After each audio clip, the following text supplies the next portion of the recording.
Hey, everybody. Welcome to another episode of the Catholic Talk Show. Really excited about today's topic. It's the worst Catholic songs of all time. Yeah, sorry, everyone who's listening in today, but by the end of this episode, your ears are going to be bleeding and you're going to be crying for mercy and tearing pages out of the hymnal because these songs are that bad. We've got a band to even start the show that created a very bad song. Let's play it in. Let's play it in. Here we go. Sunseed, lead the show. Jesus is a friend of mine. Jesus is my friend. Jesus is a friend of mine. I have a friend in Jesus. Jesus is a friend of mine. Jesus is my friend. Jesus is a friend of mine. I have a friend in Jesus. Jesus is a friend of mine. Jesus. Jesus is a friend of mine. Hello, welcome to another episode of the Catholic Talk Show. We've got a fun show for you today. The worst Catholic songs of all time. Yeah. So, I mean, you've heard in the intro right there. I mean, these are insipid, terrible songs, and they're going to get stuck in your head, and you're going to be singing them all day, and you're going to be cursing the name of the Catholic Talk Show for putting all this terrible music in your head. But Jesus is a friend of mine. I've got a friend in Jesus. He is my friend. Yes, he is indeed. Bad music in church is a problem.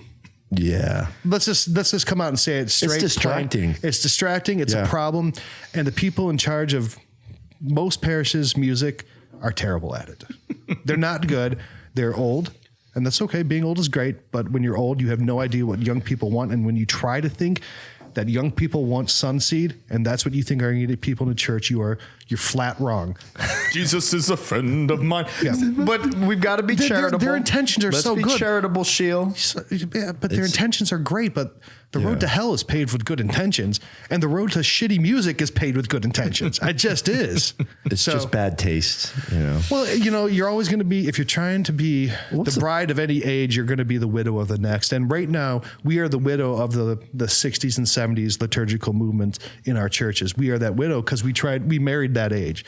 And we're stuck with a very bad legacy of Felt banners and terrible folk rock, quasi mamas and papas garbage music in church, and it has no place in church.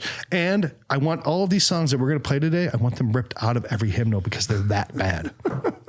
That's the charitable Ryan we know. I don't know, man. I mean, we're going to have to charitable. look at these because allow me to kind of put my pastoral spin on things so that it's not just so black and white. I'm just going to sit your back very nice and listen to what soap hymns opera beard are so bad that they must be stricken from every hymnal. So what are the songs? All right. So before we get into the songs, I want to make sure that everyone goes onto CatholicTalkShow.com. There's no bad music there.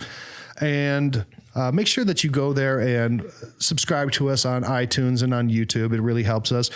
Follow us on Facebook, Instagram, and YouTube. And then do me a special favor, and Father Rich and the other Ryan, go to patreon.com/The Catholic Talk Show. When you get there, you can help support us and make sure that we continue getting these episodes out to you and that we're helping to lead the fight against terrible liturgical music. So we really appreciate when you do that. And if you don't, Father Rich is going to come and he's going to put these headphones on your head and he's going to play Jesus is a Friend of Mine over and over ad infinitum in your ears until your head explodes. You don't want it, so just... It wouldn't take long. Jesus is a friend of mine. My life as it should be. He taught me how to turn my cheek when people laugh. Oh my God. He teaches you how to turn your cheek. I mean, that's It's so... it gets in your head. Right. So, I mean, you know music is bad, right? How's the music in your parish? The 11 o'clock mass, I'm telling you, is solid. I mean, they really lead some contemporary worship that will lead, the younger generation. I see the younger generation really participating and singing. That's always the litmus test for me is everyone singing and participating, or in other cases, the different parishes that I've been associated with or have worked at, you see the kids laughing, giggling, and making fun of the music, and that you don't want. No. How's the music in your parish, Ryan? Oh, it's great. We have a Gregorian chant coming. It's very sacred. Yeah. It's like, and then we just went to the 7 a.m. mass before I flew out here, and the 8 a.m. mass, and I've never been to that one, and there literally is like a band. And it's bad. Yeah, and they probably play a lot of these songs that we're going to play today. Now, I think some of these songs, if you are a Catholic of a certain age, you grew up hearing these and you probably never heard anything else in church. You probably never heard any sacred chant. You probably heard these every Sunday your entire life. So even though they're insipid and terrible and saccharine and twee and just poor compositions written by Lutherans and by radical so brutal, Jesuits. man. No, I'm just, this is how it is. Just breathe, Jill. It's going to be okay. Breathe. So it's just even though mass. these songs are that awful, there's probably a part of you inside that has some sentimentality towards them. So, And that's what I'm thinking too. So let's get into it. Let me see how sentimental. judge. Yeah, we'll be the judge. We grew up with this music. And you will be the judge. Yeah, we grew up with this music. Right? So- Like, the listeners can be the judge. Ryan's made his judgment. now this one, Clearly. I mean, that's pretty. I don't think he could ever be more clear. yeah, it's his have you judgment. ever known me to be a person who was very not to the point? No, yeah, you are very, very straight to the point. All right. Now, this one is a special request from my daughter to include it because the song is awful.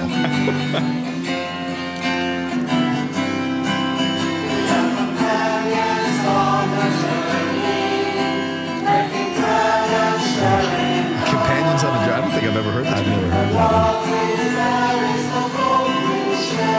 gosh. That's right. Yeah, that's kind of turning my stomach. Yeah, fault banners. All right. So now that one was, I don't know, up north, you can't swing a dead cat and not hit a parish that plays that song. Really? Yeah. What? Yeah, that is a common song. I have never heard that song. I've never heard it. Companions on a Journey. Companions on a Journey. I'd like to play a tambourine in a circle with those people. Would you though? Oh, just for giggles? Oh, yeah. And see, again, people with their music directors are like, a 9-piece band playing this crappy folk music, and they think young people like this. We need to have contemporary music. They're but going to then really a young person, appreciate the companionship. yeah, but then you got a young person listening to like, Fetty Wap or something. They're like, I don't want to hear Companions on a Journey. I do see how there's a group of people, in the 60s, especially. The St. Louis Jesuits. Yeah, they would appreciate the folk kind of a music. And there are folk songs that I love folk music. Yeah, there's still folk. No, like even in our hymnals that, that they have a certain element to them that I appreciate, a musicality to it. Yeah, but sing them when you're sitting around your fire at your campfire. retreat. Yes, no, exactly. Get them out of my church. Yeah. So, and I feel similarly to folk music in the liturgy, because I think there's something very, very sublime about what is happening at Mass. And when it's folksy, it loses that kind Deprecates. there's a certain solemnity. It's intentionally familiar. Yeah, it's when you think about polyphony or like Gregorian chant, I've had to prepare some musical pieces when I was in the choral group down at Ave Maria, and the painstaking effort of looking through all of these different 4-part harmonies that you're trying to work into, and you're a tenor 1 or a tenor 2, and you're trying to blend it, and you're working so hard to get to the point to be able to express that at Mass. Yeah. There's been so much sacrifice. There's been so much time invested, where folk music is just easy to play and easy to sing. It's lazy. And it's almost like a form of laziness. It is. No, it is laziness. And where the greater quality of inspiration comes when all of that work is being put into it. Yeah. All right, here's another one by the very infamous Dan Shute. Now, do you guys know the Gather Us in hymnals? Oh, it's yeah. like Hagen and Haas and Shute. It's just, these are... Hagen, Haas, and Shute. Yeah, they are... Hagen, Haas, and Schulten. They are essentially, well, half of them are Lutherans. The other half are former Jesuits who left the order and are now living music in the lives woods. that are not necessarily above the boards. They are essentially war criminals against good taste in music. So here's one from Dan Shute. War criminals. Yeah, they are. Their war on music is a criminal violation of the Geneva Convention. I think during certain occupations of the other countries by the United States, when we had black ops there, some of these songs were used to interrogate high-level targets. They're that bad. All right, so here we go. Sing a New Song by Dan Shute. Oh, yeah. Sing a new song unto the Lord, a joy song we sung from mountains Everybody's high. heard that. Sing a new song unto the Lord, sing on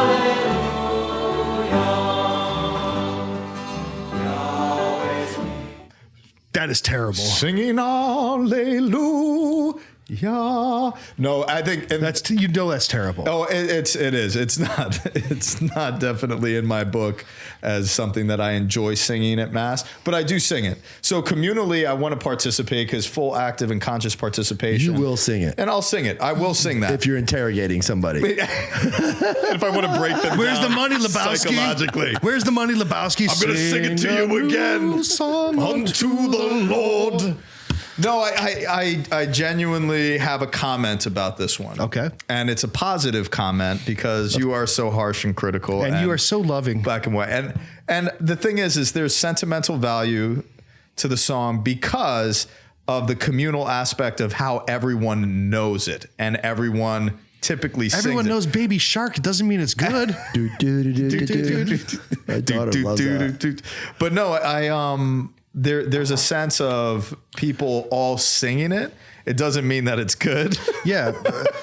But popular consent does not mean It's quality. not as bad as Companions on a Journey. Companions on a Journey that's is bad. That's rough. That is hot really garbage, bad. dude. Yeah, it is. But no, I would say let's strike that one from the hymnal too. Okay. That's cool. All right. I'm good with that. Now here's another one by arch musical villain Marty Hagen.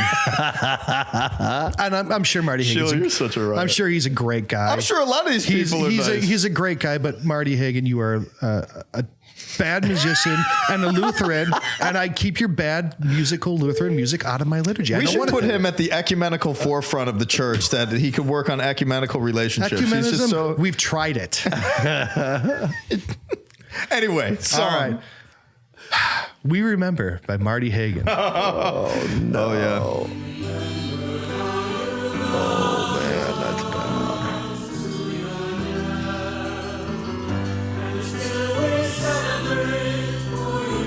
My ears are bleeding right now. Could you imagine the music video for this?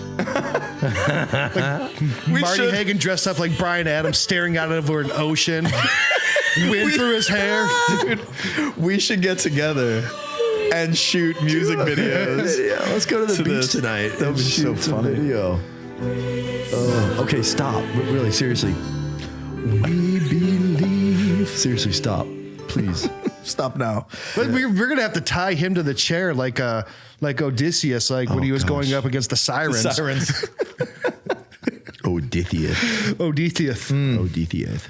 Yeah, that's And not like, a this big stuff- fan favorite. Yeah, and like these people, they're bands, in church, and a lot of them perform for themselves. Is that like? Well, they were a group called the St. Louis Jesuits.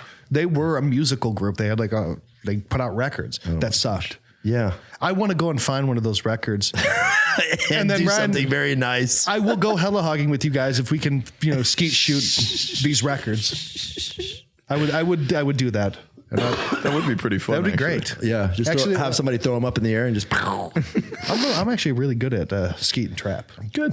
It's fun. It is. Yeah. But if it's for a purpose, yeah. I'm going to be real good. Yeah. All right. So now this is a notorious song, and the person who wrote it, Dan Shute, again, just he's a hit maker. I know. half of our hymnals are written by this dude, and gosh. a lot of people say that this song has. He must have banked too. I mean, he had to have banked. Well, I mean, every year, all you pastors are out there buying Up these hymnals. Yeah, and paying Dan Shute money so he can live his lifestyle off of the back of While he's poor sitting there working class Catholics. He's sitting playing acoustic playing guitar. his lame guitar in his lame house, eating lame food. Wind blowing through his hair. Yeah. I remember when I fooled them To buy my shitty music, but I got some money, Lord, and I'm spending it Turns into a rap on video. monogrammed Dan Shute robes. I don't know. Dan Schute's probably a great guy. I don't know, but he's probably again. he's just a villain. He's an arch villain. All right, ready? Let's remember they are good people out there. We don't know these people. Let's not form judgments here. All right, ready? We can certainly talk about Judge the his songs. music. Judge the Okay. music. Because music is not a person, and I don't have to be Yes. charitable towards music. Don't be charitable toward the music. Ready? All right, so here's another just insipid song by Dan Shute. It's called "Here I Am, Lord." By the Lord of sea and sky, So you guys know all these songs. Yeah. I have heard my people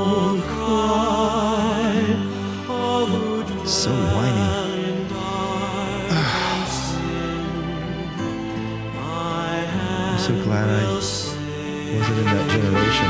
They threw in some brass. It must be Easter.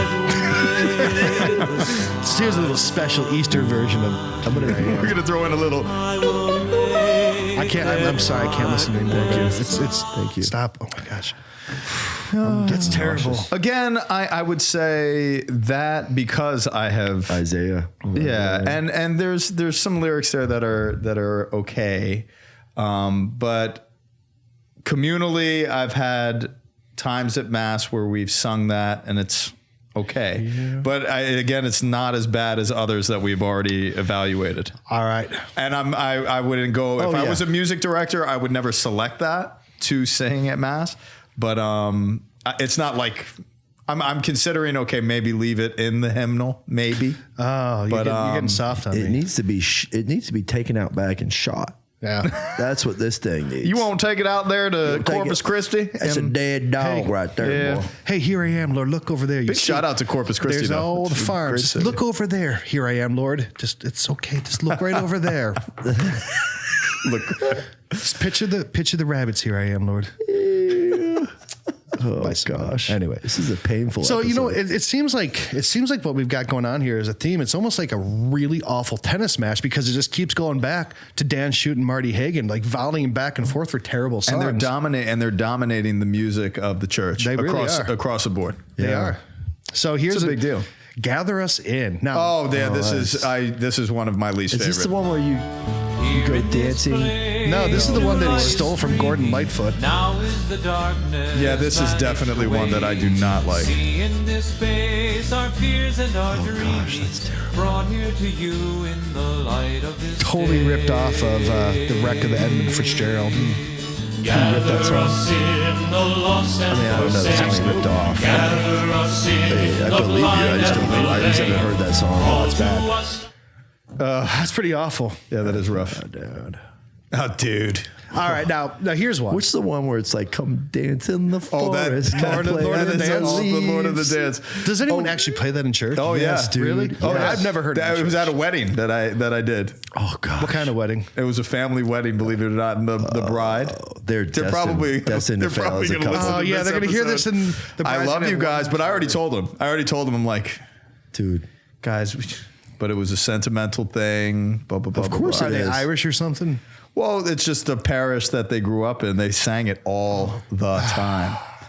Awful. That guy's warping people's See, but minds. with his music. it's just there is sentimentality to it because You grew up with it. You grew up with it. We grew up with it too. Yeah, it's we don't almost like have a Stockholm syndrome. You grew up with your captors, and now you sympathize with them. But if that's the only thing that I knew, say, like I'm just like a pew Catholic that I come, on Sundays or occasionally or whatever. I never went off to Ave Maria. I never went off to seminary. I never studied music or sacred music or anything like that. I would probably say, yeah, that's church music. Yeah, but I wouldn't feel as strongly as all of us. We're daily communicants. We go to Mass all the time. We go to confession. We participate in our faith at a deeper level. But if you grew up with that music and didn't go out and expand your horizons, do you know what you would probably be doing on Sundays?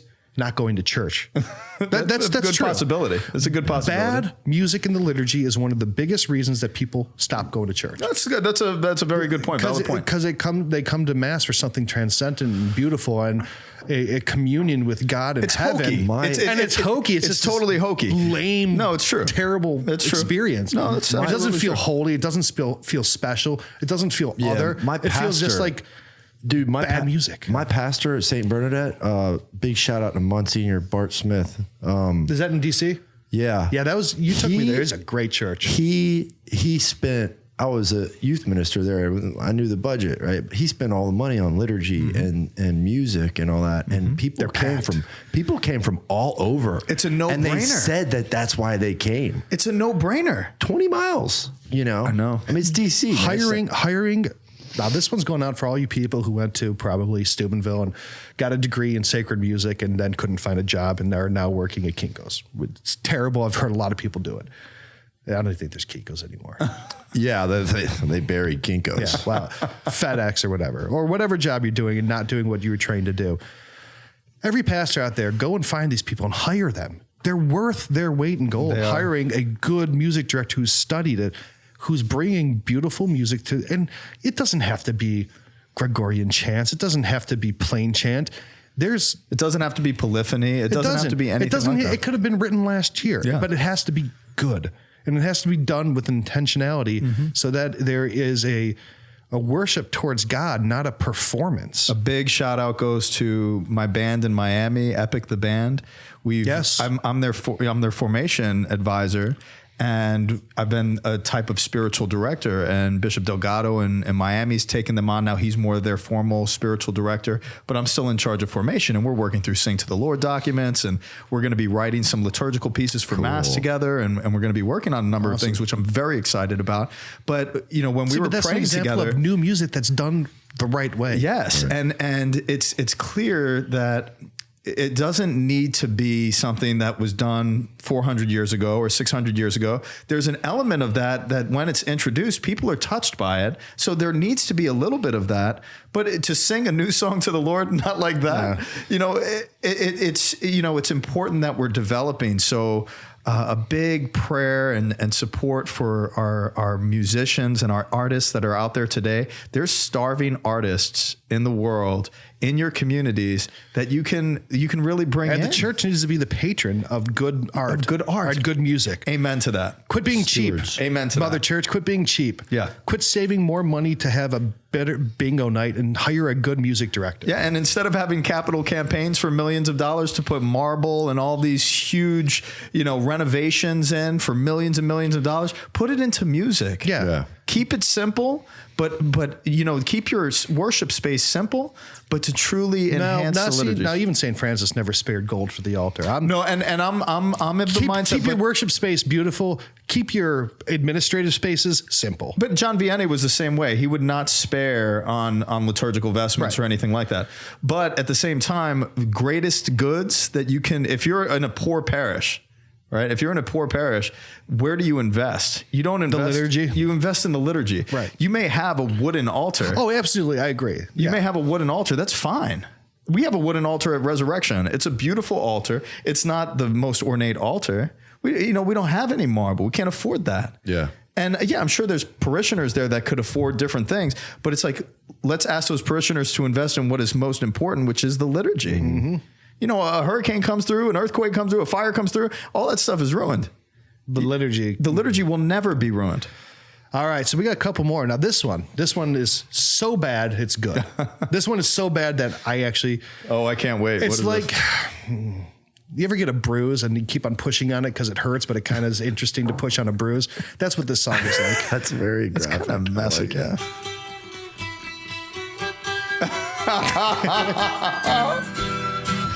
King of glory comes, the nation rejoices. Felt banners. Leotards. Liturgical dancing. Nuns without habits and short curly hair playing guitars. Easy, Shield.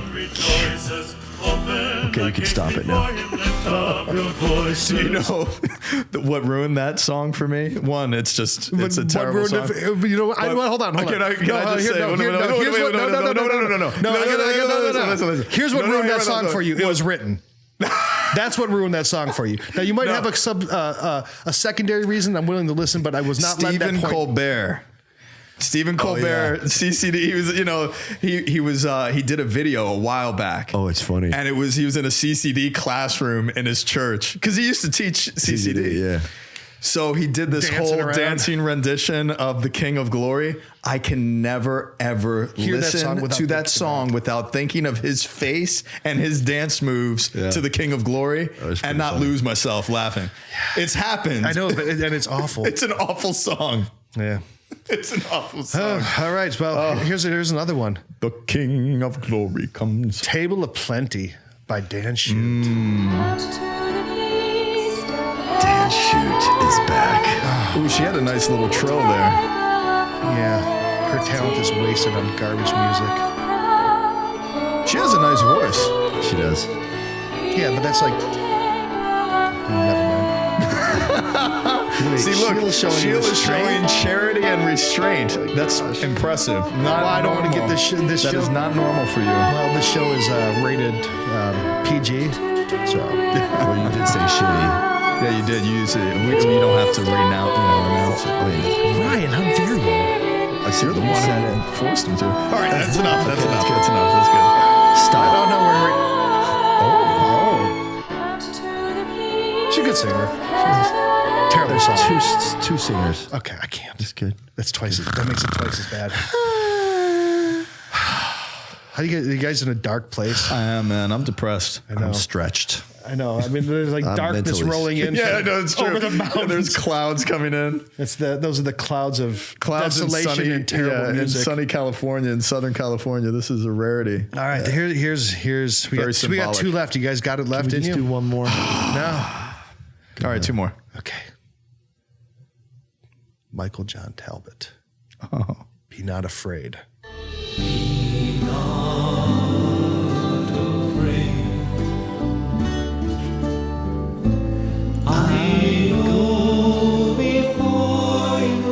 This is great folk music.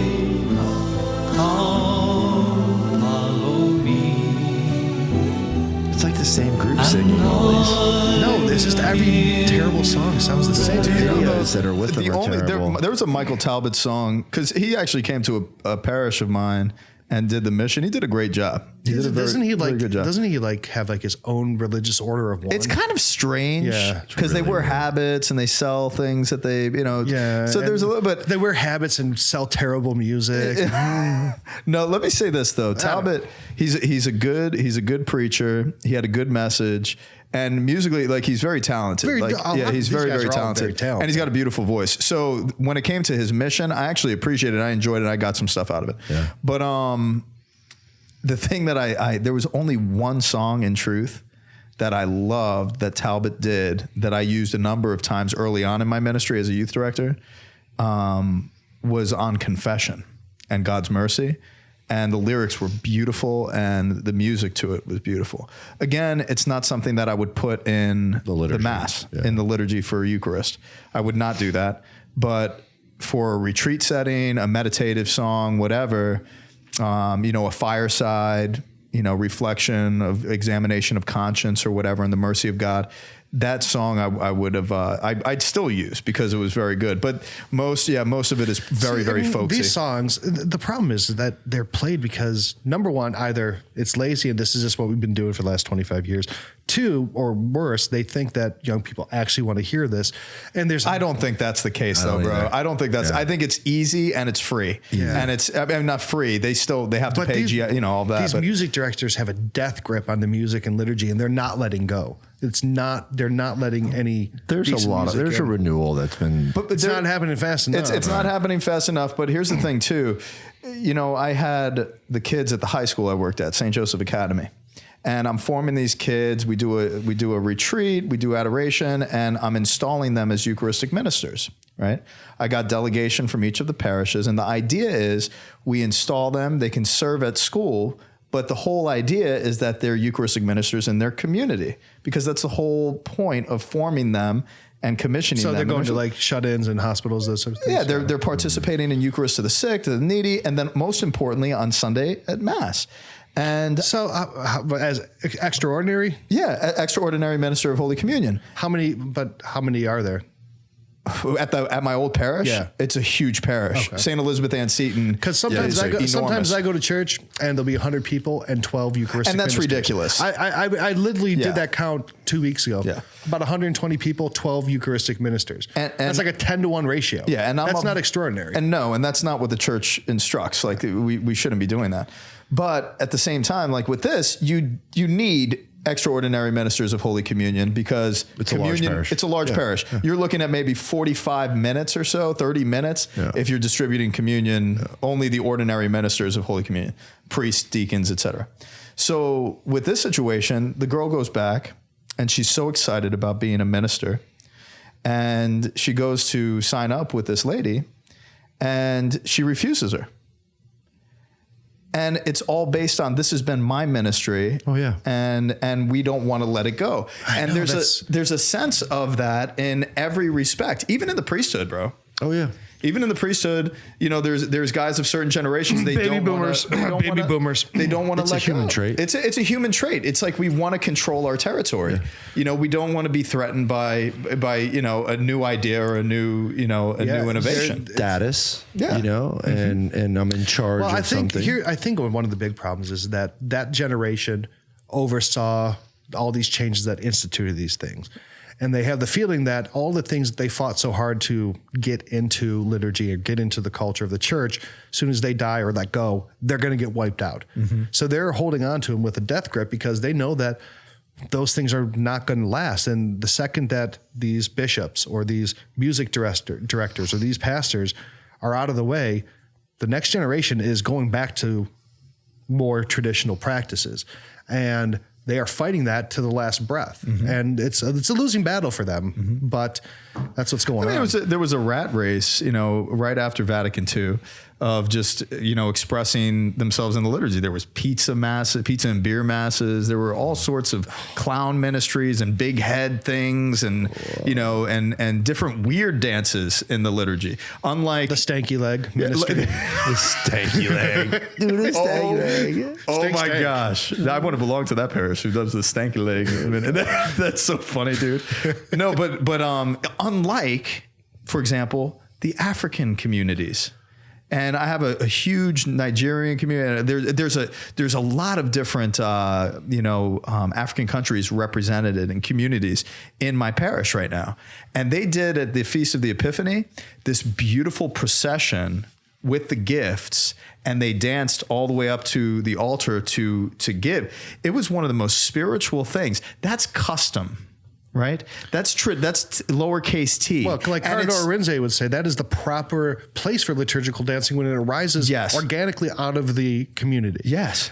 Liturgical dancing in American culture it's an appropriation, and it's a forced like a white lady from Chicago doing an African liturgy dance. It's just absurd. That's not. Yeah, it's absurd. It is absurd, and it's not that I'm against dancing in the liturgy, because if you move me to Africa, have you ever seen? I would love it. Have you ever seen during the introit in an African liturgy? They're swaying. And it's the whole people. It's beautiful. But see, again, it's communal. It's communal, but it's worship not, towards God. It is not a performance. Exactly. It's a group of people worshiping God together, and the movement is visceral. Oh, it's gorgeous. Beautiful.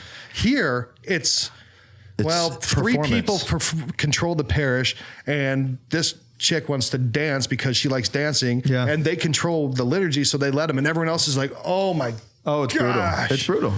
It is brutal. Yeah, it is the slow martyrdom of 1,000 terrible liturgies. Yeah. All right, we got one more song. One more song. You went and saved the best. This is the granddaddy of all awful songs. Really? And this is the one that I'm presuming we're going to have the most debate over, or whether or not it is a terrible song. Okay. Now, I think this one is performed by someone, but like I said, judge for yourself. But this song is the granddaddy of terrible church songs. You dwell in the shelter of the Lord, who abide in his shadow for life.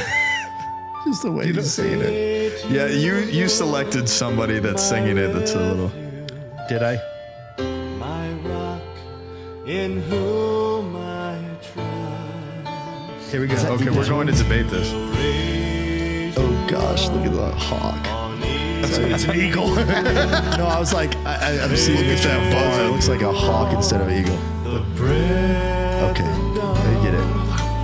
Make you to shine like the sun, and hold you in the palm of his hand. In his palm. Ooh, yeah. If you're watching on YouTube, you're getting some hand motions. That song makes Josh Groban sound like Lemmy in Motorhead. That is the most light song maybe ever written. Yeah. Here's the thing. This is my argument. See, I knew you were going to like this. Well, yeah, and this definitely comes from a pastoral place for sure. Is it because it's a funeral song? Bingo. It's because it's a funeral song. And I have a buddy who's a priest, and he says that when you die, Ryan, I'm going to convince your wife to let me perform your funeral mass. That's awesome. And I'm going to play On Eagle's Wings in it. Oh, that's funny. And I told him, I'm like, you do that, I'm going to haunt you. That's hilarious. I'm coming back and I'm going to haunt you. I love it. I love it. No, but that's one thing that I would argue is a lot of people, even listeners to this, right? They're going to think of the funeral that they were at for their mom, their dad, their grandparents, right. And certainly even for me, like I've done so many funerals with that hymn, and every liturgy that I celebrate, especially a funeral, there's something that happens to me in relationship to those funerals that I am privileged to celebrate on behalf of a loved one of someone. So that hymn itself has embedded inside of my heart. So granted, I can look at it objectively and musically and say, this isn't that's why I said it's the most divisive bad song. Yeah. And I don't think it's the granddaddy of bad songs. It's not the granddaddy of bad songs. That's like a whole nother level. This is the one that I think most people will hinge their debate on bad church music on. That's why I call it the granddaddy. Well, I mean, we're talking about... What do you people out there think? Okay. On Eagle's Wings, yes or no? Does this song fly? Does this song stay in the ground? Right. No pun intended. Does it fly? No, that was completely intended. Do you have hand motion? I'm clever like that. All right, so we're going to put the poll in there. Do you like On Eagle's Wings? Now... I'm interested to really hear what everybody has to say about all of these. Because I'm sure I know for a fact. Oh yeah, some people. There's a number of parishioners, and there's probably people. We're gonna get hate mail. Oh yeah, there's going to be a lot of hatred on this. But and just so you know, all of the choir members of all the different groups at my parish, because we don't have a lot of money. I'm not saying I dislike you guys. No, I'm going to put the caveat out there that Father Rich did not pick these songs. I did. I had nothing to do with it. I picked these songs. Yeah. And if any of the members, obviously people can tell because he's obviously the most clearly opinionated one out of the bunch. That's so true. Well, such strong opinions. I think they can kind of read into that. Well, why have an opinion if it's not strong? That's a good point. But the only thing is when we speak so emphatically, we speak to concrete, and it's just like set in stone. And we're supposed to be fluid. We're supposed to move, and we're supposed to. Are those the lyrics to one of your songs you're writing? Yeah, it's a folk song. You who write music that's fluid, not concrete. But no, I don't think we should ever speak so conclusively as to close the doors on these music. Yes, we should. Well, on that specifically, like in all seriousness, I would tear out all of the songs that you presented, except for On Eagle's Wings. Well, On Eagle's Wings, like not that I would. Could motivate. You just use that as a pass out? Well, maybe it's not in the man. Unless at a funeral we're preparing the liturgy and somebody's like, this was my grandmother's or my mother's favorite song at church and blah blah blah blah blah. That's their right, man. And I'm not ever going to stand in place. At my funeral, I want to chant a Dies Irae.